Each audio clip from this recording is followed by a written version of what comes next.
West3 Raw TV. So today I want to expand upon a video that I made recently talking about caloric deficits and surpluses and how the scientific community views those, and how there are things that science that are still science, but science doesn't really talk about, isn't caught up with. And I'm sure that people that are really smart with science probably understand these things to a T, like the gorilla chemist. He's probably one of those guys, right? But we start with the surplus. Quick recap: surplus and deficit. Surplus means you are gaining weight. Deficit means you're losing weight. That's how that works, right? In my science that I had, my theory, you can't even call it a theory, but my application, practical application that actually works, whereas we can actually gain muscle in a deficit and actually lose fat in a surplus. And I've explained kind of how that works, right? The other video, that's what it was about. But what if we took these two things right here, deficit, right? So let's look at deficit first, right? Here's what really throws people off.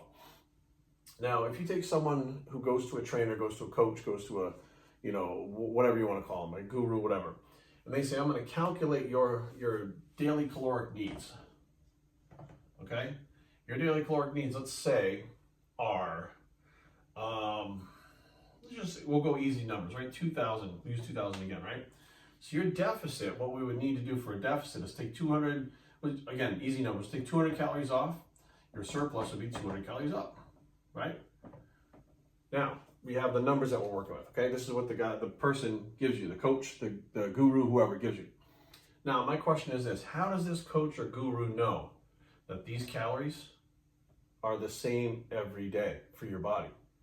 Where did this number come from, and how do they know this number doesn't go up or down based on the days? So meaning Monday, let's say you had a very stressful day at work, this number is going to change. This number is going to change right off the bat just from stress at work. Let's say, Tuesday you did weight training and cardio. This is going to change, right? We'll take weight training and cardio out of it. Let's just take the, daily caloric needs. Depending on how much sleep you've got, depending on your stress from your job, your stress from your family, how much activity you do on a day just for, your daily activities as a human being.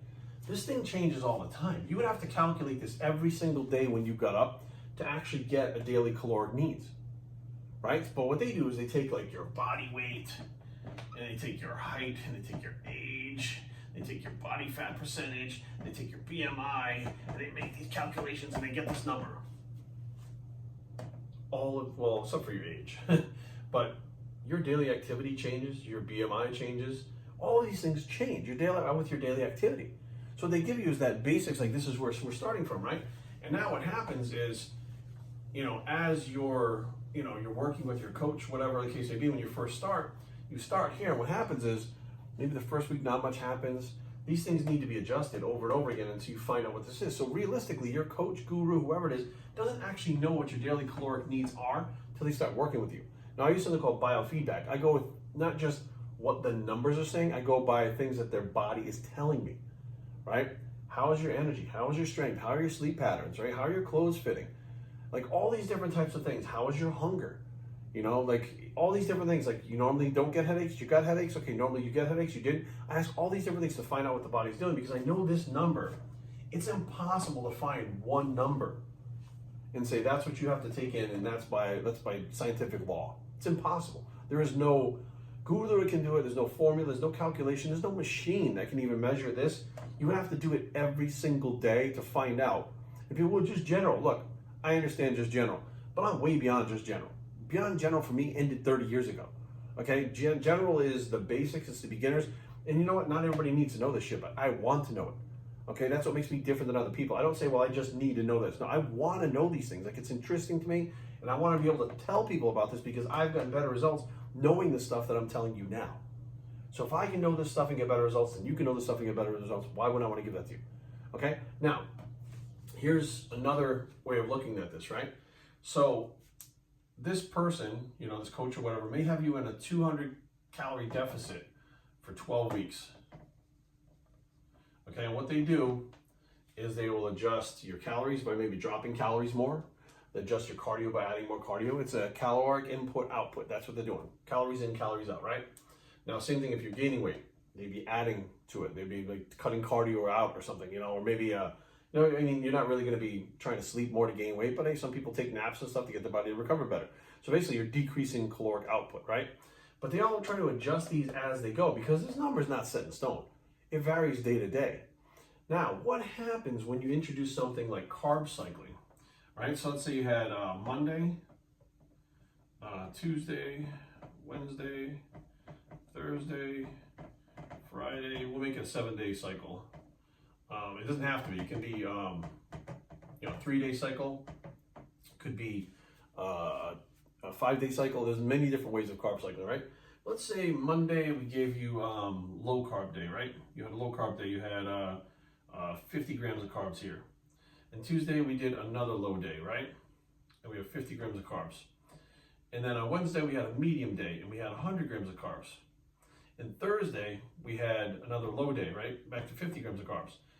Now, as you're adding these in and out of your daily caloric needs, right? It's not stable, which means that your progress is not going to be linear. It's not going to be straight across. It's going to be up and down, right? So if you have days that you increase your carbs, let's say Friday, since you had 3 low days already, let's say you have 200 carbs on a low day, it's a medium high, right? And let's say Saturday, you're back down to low, 50. Let's say Sunday is your high day, it's 400 grams, right? Now let me ask you a question. By manipulating these, how the hell do these wind up meeting up with this number? They don't. This number means nothing. They're manipulating these carbs and stuff based on the fact that you're constantly in a deficit, but you're pushing more of a deficit than other days. Now, what happens if your leg day falls on, let's just go Thursday, right? Leg day's on Thursday. It's a big body part, multiple muscles in it. It takes a lot of energy, takes a lot of recovery. You think that that is going to be the same of eating there with doing legs as if you did arm day? No, it's going to get a different response. Now, people forget that legs and arms, as you're training with weights, you get a metabolic response to it, not just building muscle. Like you get a fat loss response, you get a recovery response, you get a muscle building and metabolic boost from these days. So some days your arm day, when you do your arm day, which is some, maybe 2 days a week, 1 day, whatever the case may be, you're going to have much less response than leg day. Okay, Jerry, why are we talking about this? Because this changes based on these. These go together. This is what I'm trying to get at, guys. Now, I just picked these right now, and I'm showing you how these things fit together. Now, let's say for me, this is, for instance, just the way that I would do it based on this random thing I just put up here, right? I don't count calories, I count macros. So let's say I decided that I wanted to have a day where I was doing legs and I had more push, I had more nutrients. What I would do is say, okay, maybe I want to put legs over here on Friday where I have a lot more carbs. Right? I'm going to have many of the carbs. I'm going to have half the carbs maybe before the leg workout. And I don't mean right before, I mean in the day, in that part of the day leading up to the leg workout. The other half afterwards, right? So I'm splitting basically 100 grams before, 100 grams after, right? That's going to give me much better push and a much better workout than if I had the 50 grams of carbs. So automatically I know that the better push I get, the better metabolism or metabolic spike in metabolism I'm going to get. And when I drop back down here to 50, don't forget, we have that afterburner effect that happens, right? Which is like when you put your foot on the gas in the car and you push, when you take it off, the car doesn't just stop, it keeps going and then eventually slows down. When you're over here, it's like pushing on the gas. Train your leg day, you got those carbs in, you take your foot off, what do you think happens over here? There's a carryover here. That carryover is going to be more calories burnt because technically your daily caloric needs will change on this day. You've added some in there for the legs, but it's changed here also because of the stimulation you got in your legs and the recovery that's happening from the workout. So it's not just about how many calories you put in your body, how many carbs you put in your body. It's about what does this do here, right? Because this here is going to fuel your leg workout. But what does this do to the following day? Right? Think about that for a second. Now, the next day you're going on your 400 grams of carbs, right? When you come back in Monday, you're back down to 50, right? You're not going to feel like absolute dog shit because you just had 400 grams of carbs. That's going to carry over to today. So let's say on Monday, I'm going to train back, right? Now, you might want to do it backwards. You might want to do legs on, the day Sunday and then take Monday off. And it just depends on how you set it. But I'm going to do, like, since we had a big carb day here, I'm going to put another big workout here, okay? Back, a lot of energy, big muscles, a lot of recovery. While you're training back, a lot of stabilizing muscles are stabilizing at the same time, working very hard, even though you're not directly working them. So you're going to get that carryover from the 400 grams of carbs on Monday, which will give you a better back workout, help with recovery. Now, what do you think happens when Tuesday, the carryover from Tuesday? If you're in a fat loss program, your body's burning at a more efficient rate and higher as it's trying to recover from that big back workout on this day. So you're actually going to get a lot more fat loss on certain days than other days, which is why we only weigh ourselves once a week, right? There are people who weigh themselves every day and they watch your weight go up and down and fluctuate, and some of it's water. But the bottom line is you don't even understand that these workouts are affecting how your body is reacting metabolism-wise. By adjusting the diet to get to work with it, you can have these days where you have bigger fat loss on certain days. So there are programs that I write up that I know certain days, they're going to be heavy fat loss. Heavy fat loss. There's certain days we're going to have them in here, and these days are going to be big workouts because they were loaded up with carbs. You know, it may be the day before, maybe the day of. Now, if you're not training the day that you have the 400 grams, a lot of those carbs are going to be left as glycogen in the muscle the next day, so you're going to have a lot more to push on this day. If you're eating them all here with your leg workout, excuse me, which is 200 grams, by the time you're done burning off the 100 grams you took in before your workout, roughly, during your workout and after your workout, and if you're finished eating the rest for recovery, now what happens is the next day, your metabolism is still spiked, it's still humming, but you're deficient in carbohydrates again because you're dropping them again. Now what happens is you have much more of a chance of burning more fat here to make up for the deficit that was now there that wasn't there the day before. So the deficit has actually changed day to day based on the carbs. So it's not just a deficit and surplus. There are ways to manipulate this where those things change. And people don't realize, I think, that your metabolism, your deficit will change based on stress, daily activities, and hormones. So hormones also, guys, listen, if you're driving yourself into the ground and you're doing like a hard contest prep and you're a natural athlete, your testosterone is going to drop. These deficits and surpluses are going to change. And it's not going to go by your weight. It's not going to go by your height. It's not going to go by your age. It's going to go by the chemical reactions in your body hormonally that are happening from what you're doing with the training and the diet. And I know this is a hard concept for a lot of people to grasp because this is not easy to do. Like, no, don't get me wrong. You can go out there and just throw shit at the wall and see what sticks. You know what I mean? You can just randomly throw some carbs together. I mean, there's a million different ways to carb cycle. I have a way that I like for me to carb cycle because I know my body responds to it. I know I can keep track of things and force my body to do something based on what I'm doing today. And I know tomorrow is just as important the day after, but it's not the same thing every day. It's not a 200 calorie deficit every day. It's not a 200 surplus every day. They change day to day. Now, what's interesting is you can carb up pretty heavily, right? On, let's say, one day. Let's say you had the 200 grams today, you did legs. Now, technically, you weren't in the deficit over here, but let's say you weighed 200 pounds on this day, right? And you did legs. You could wake up the next morning at 198. How is that possible? Because you woke up, you haven't even eaten, you're just waking up. But you went out of your deficit, right? You went out of your deficit and cranked the carbs up. And over here, you're still losing weight. So what is happening? That afterburn effect, that carryover effect is happening again over here. So really understanding your daily caloric needs and your deficits and surplus is almost impossible with these calculations that people have on these computers. If you go to 5 different websites, you'll get 5 different calculations, 5 different formulas, 5 different answers.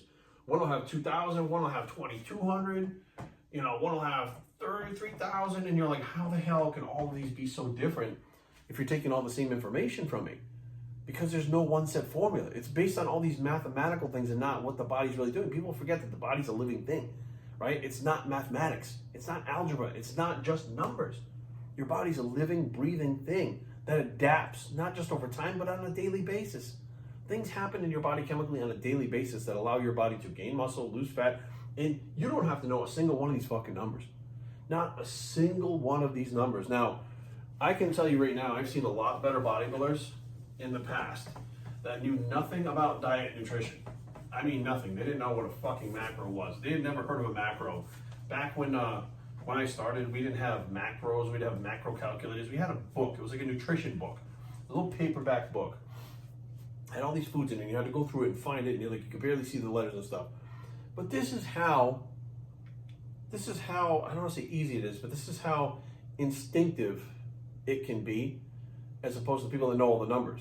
And this will still get you better results than chasing all these numbers. And I've proven it time and time again. I've seen it for 30 years.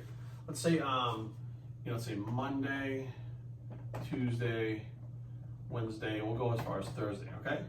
Say Monday, we start out with, we're not even gonna count, we're not gonna count shit. We're gonna say with every meal, we have a potato. That's a potato. I know it's kind of round for a potato. We have a potato every meal. And we have 5 meals that day. So you have 5 potatoes for the day. This is a crazy equation, right? Now, Tuesday comes, you say, look, I want to start carb cycling. I understand the carb cycling concept, but I don't know how many carbs I'm taking in. You don't need to know. Because Tuesday, what you do is you take in 3/4 of that potato. Now, the potatoes themselves are going to vary from size to size. So you're already changing the macronutrients just by taking the potato without even weighing it. You're already carb cycling technically. So Wednesday comes, you eat half potato with each meal, right? Then Thursday comes, and you have 1/4 potato with each meal. Then Friday comes, and you have the whole potato with each meal again. You have just learned how to carb cycle, and you will get fantastic results doing that, not even knowing what your deficit is, not knowing what your surplus is, not even knowing what a macronutrient is. That's how they did it.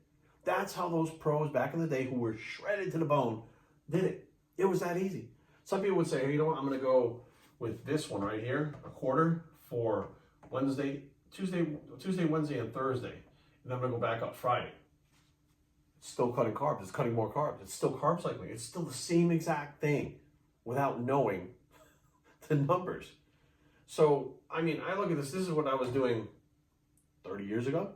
Didn't understand the numbers. Learn what the numbers are. It got more complicated, which, bottom line is, even if you bought like Nutrition Solutions meals, the company that I work with, right?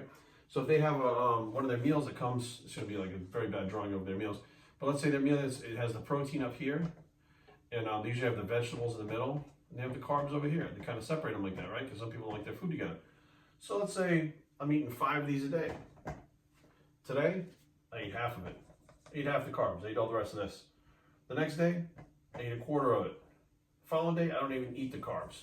Third day, I go back to eating the whole thing. Carb cycling made simple. And I've done this multiple times. I've done it getting ready for photo shoots, getting ready for shows. I've had clients do it because they don't want to count macros. It works. It absolutely works. Now, you have to be very specific about eating the same foods every day. That's how that works, right? So as you're not counting macros, you're not fitting things into your macros like IFYM. You're eating the same foods every day. By eating the same foods, your body gets very accustomed to them, and you learn how your body works with those foods. So adjusting those foods doesn't take a scale, a measurement, anything like that. Adjusting those foods can be eyeballed like that, and your body will get the same response because your body adapts to a potato 5 times a day. Once it adapts to that potato 5 times a day, when you start doing this, it then tries to adapt to that. And what it does is that's putting you in a caloric deficit by removing those carbohydrates. Your body's just supposed to make up the difference from body fat.